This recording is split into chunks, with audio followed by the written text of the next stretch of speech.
বাবা তার ছোট্ট মেয়েটিকে নিয়ে পার্কে ঘুরতে গেল।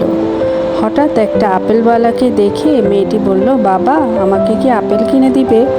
বাবা দেখলো তার মানিব্যাগে বেশি টাকা নেই। সে মাত্র দুটো আপেল কিনে মেয়েটির হাতে দিয়ে বলল, আম্মু তুমি কি আমার সাথে একটা আপেল শেয়ার করতে চাও? মেয়েটি আপেল দুটি নিয়ে কামড় দিতে দিতে দৌড়ে চলে গেল। বাবা মন খারাপ করে ভাবতে বসে গেল, আমার মেয়েটা কি তাহলে হিংসুক হয়ে গেল? সে কি শেয়ারিং করা শিখে নাই? বাবা তো খুবই মন খারাপ করে ফেললেন আর ভাবতে লাগলেন কি করব।